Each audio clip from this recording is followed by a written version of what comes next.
Shalom,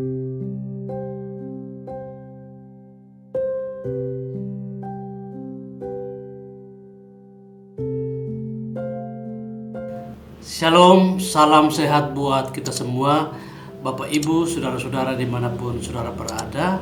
Senang sekali pada kesempatan kali ini kita kembali mendengarkan renungan firman Tuhan. Dan renungan kali ini saya ambil dalam kitab 2 Raja-Raja pasal yang ke-20 ayat yang pertama sampai ayat yang ketiga. Demikian bunyi firman Tuhan. Hizkia sakit dan disembuhkan. Pada hari-hari itu Hizkia jatuh sakit dan hampir mati. Lalu datanglah Nabi Yesaya bin Amos dan berkata kepadanya, "Beginilah firman Tuhan, sampaikanlah pesan terakhir kepada keluargamu, sebab engkau akan mati, tidak akan sembuh lagi." Lalu Hizkia memalingkan mukanya ke arah dinding dan ia berdoa kepada Tuhan. "Ah Tuhan, ingatlah kiranya bahwa aku telah hidup di hadapan-Mu dengan setia dan dengan tulus hati, dan bahwa aku telah melakukan apa yang baik di mata-Mu." Kemudian menangislah Hizkia dengan sangat. Kasih Tuhan dimanapun saudara berada, hari ini kita akan berbicara tentang Hizkia, belajar dari Hizkia.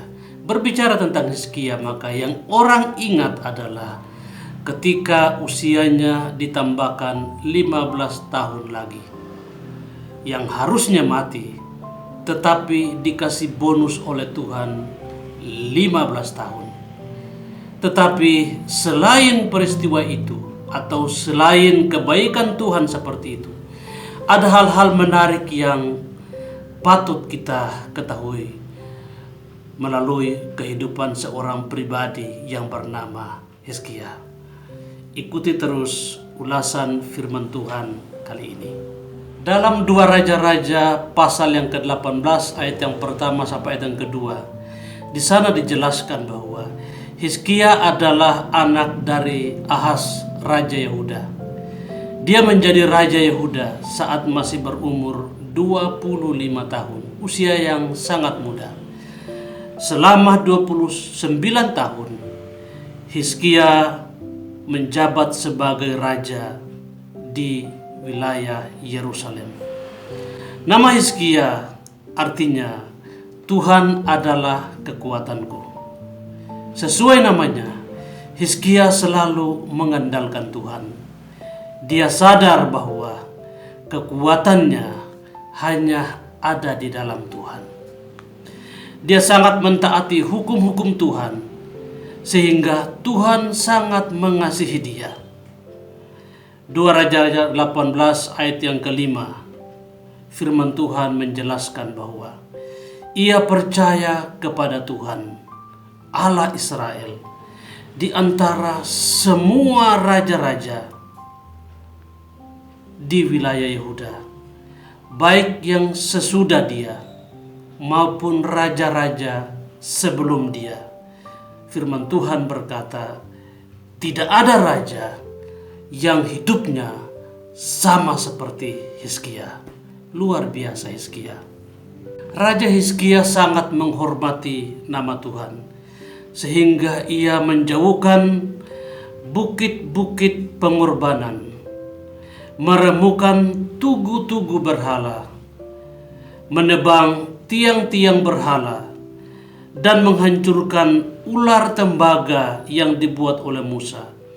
Sebab sampai pada masa itu, orang-orang Israel memang masih membakar korban bagi ular itu, yang namanya disebut Nehustan. Dalam 2 Raja-Raja pasal 18 ayat yang keempat.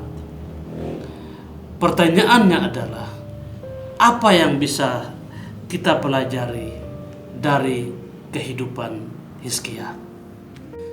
Poin yang pertama, dalam 2 Raja-Raja 18 ayat yang ketiga, di sana dijelaskan bahwa Hizkia selalu melakukan kebenaran di mata Tuhan. Hizkia dikenal sebagai seorang raja yang kuat dan raja yang baik. Dia ingin Yehuda, Yerusalem, bahkan Israel pada umumnya taat kepada Allah yang benar, bukan menyembah dewa atau menyembah berhala. Makanya di dalam pemerintahannya, karena dia menghormati nama Tuhan, maka Hizkia menghancurkan patung-patung, meremukkan tugu-tugu berhala. Dia membuktikan bahwa dia raja yang selalu hidup benar di mata Tuhan, menghormati nama Tuhan, dan melakukan kebenaran di hadapan Tuhan. Yang kedua, Hizkia adalah pribadi yang setia. Dalam 2 Raja-Raja 20 ayat yang ketiga bagian A, setia percaya kepada Tuhan dan setia berdoa. Hal yang sama juga ditulis oleh Nabi Yesaya dalam tulisannya. Dalam Yesaya 38 ayat yang ketiga bagian A. Di sana dijelaskan bahwa Yesaya adalah pribadi yang setia. Setia percaya kepada Tuhan, setia berdoa kepada Tuhan, setia melakukan tugas dan tanggung jawab yang Tuhan percayakan kepada dia sebagai raja bagi suku bangsa Yehuda. Hizkia adalah pribadi yang setia kepada Tuhan. Terbukti saat Yerusalem dikepung oleh Sanherib, Raja Asyur, Mesopotamia atau Irak hari ini. Raja yang sudah menaklukkan banyak suku bangsa pada saat itu. Ketika menerima surat dari Raja Asyur tentang penyerangan, Hizkia pergi ke rumah Tuhan. Dia membentangkan surat itu di hadapan Tuhan. Dan Hizkia berdoa kepada Tuhan. Tuhan mendengar doanya. Dan Tuhan melakukan pembelaan bagi Hizkia. Pada malam itu, malaikat Tuhan masuk ke dalam kemah orang-orang Asyur. Malaikat itu membunuh 185.000 orang Asyur di kemahnya sendiri. Dan tidak hanya itu, Raja Asyur yang bernama Sanherib dibunuh oleh anaknya sendiri yang bernama Adramelek dan Sareser. Anaknya sendiri membunuh bapaknya sebagai Raja Asyur.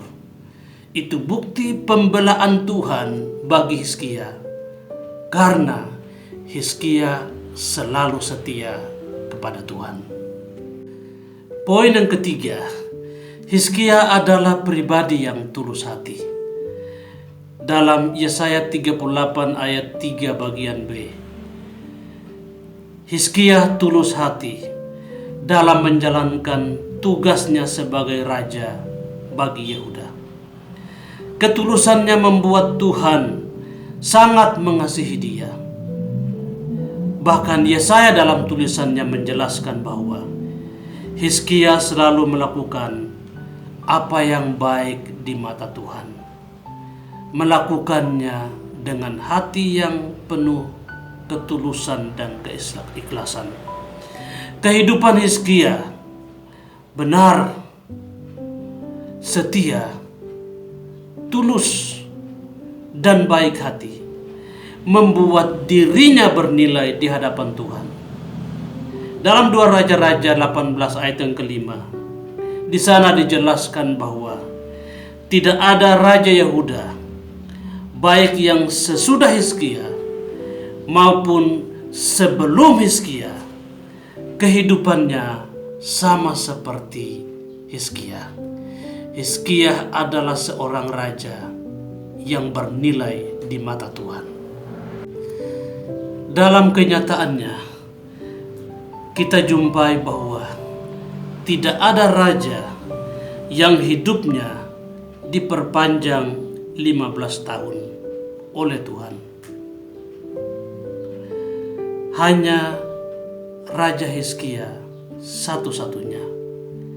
Saat Hizkia jatuh sakit dan hampir mati, Nabi Yesaya berkata kepadanya, beginilah firman Tuhan. Sampaikanlah pesan terakhir kepada keluargamu, sebab engkau akan mati, tidak akan sembuh lagi. Mendengar perkataan Tuhan yang disampaikan melalui Nabi Yesaya itu, Hizkia kemudian memalingkan mukanya ke dinding dan ia berdoa kepada Tuhan. Dia berdoa memohon belas kasihan Tuhan. Dalam 2 Raja-Raja 20 ayat yang pertama sampai ayat yang kedua, Hizkia berdoa karena dia tahu bahwa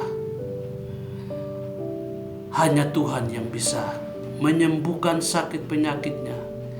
Hanya Tuhan yang bisa memulihkan keadaannya. Hanya Tuhan yang bisa menambahkan tahun-tahun dalam kehidupannya. Firman Tuhan menjelaskan bahwa Hizkia berdoa sambil menangis. Dan Tuhan mendengar doanya.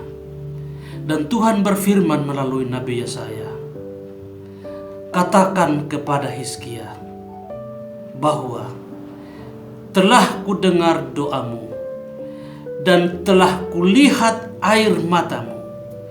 Sesungguhnya aku akan menyembuhkan engkau dan memperpanjang hidupmu 15 tahun lagi.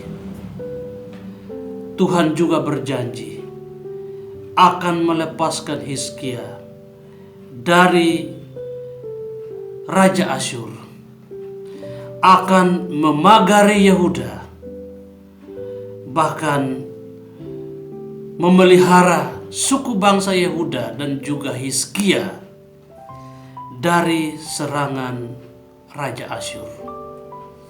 Tuhan begitu baik buat Hizkia. Kenapa Tuhan sangat mengasihi Hizkia? Jawabannya adalah karena Hizkia hidup benar. Dia hidup setia kepada Tuhan. Dia tulus dan selalu melakukan hal-hal yang baik. Kehidupan seperti itulah yang membuat Hizkia bernilai di mata Tuhan. Ketika dia berdoa, doanya dijawab oleh Tuhan. Tuhan sembuhkan dia, Tuhan luputkan dia dari serangan Raja Asyur. Tuhan bela dia. Jemaat yang dikasihi oleh Tuhan Yesus Kristus, ternyata di hadapan Tuhan tidak ada perbuatan baik yang sia-sia. Semua ada dalam perhitungan Tuhan dan semua ada imbalannya. Makanya tidak heran jika orang-orang benar, orang-orang setia, orang-orang yang tulus, dan orang-orang yang baik selalu diberkati Tuhan. Sebagaimana Hizkia diberkati oleh Tuhan. Salam buat kita semua. Kiranya renungan ini menjadi berkat bagi kita semua. Salam sehat, shalom.